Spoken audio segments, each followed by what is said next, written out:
Okay, hi Betty Joe, it's Sarah. So I'm going to explain the surgery that we're recommending. This is a model of your lumbar spine. So it sits in it like this, way down here. This is your sacrum, and next to your sacrum is your ilium, and this is what we call your pelvis, okay? And then your lumbar spine has 5 vertebrae, and so it goes from the sacrum to L5, 4, 3, 2, and 1 is not part of this model, but there's another vertebrae up here.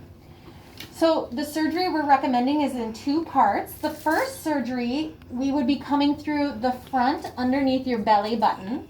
And what we would be doing is operating on the levels of L4 and 5. And in here. So what we would do, these are what your normal discs in theory look like, soft cushions between the bones. We would remove those discs and in place put these grafts. And what the grafts do is they give you height in between your discs. Right now your discs are very collapsed. And when the discs are collapsed, if you can imagine my pen being a nerve, when it's collapsed, the nerves get pinched and don't have room, and pinched nerves are not happy nerves. So when we go in and put these grafts in, we can restore your height and alignment.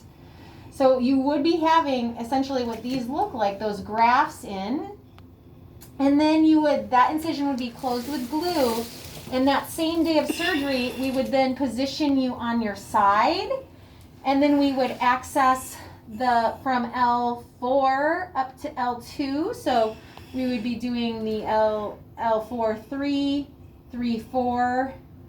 L4 3, 3 2, all the way, just these 2 levels actually. So we would be doing the same thing, but removing the discs here and then sliding in grafts from this perspective on your side. So you would also have an incision on your side. So those 2 procedures would account for the first day of surgery. Again, this incision would also be closed with glue on your side. Then we would have you rest overnight, and then the following day we would position you on your stomach, and you would have an incision right down the middle of your spine, and that's when we would be putting in screws and rods from the pelvis, so big screws that anchor the construct in here, from the pelvis up to T10. So I don't have the model of T10, but it would be from L5, 4, 3, 2, 1. Then it goes, your thoracic is T12, 11, and 10. So about half of your spine would have these screws on each side connected by rods, and that's going to be able to, we'll be able to correct your alignment issues.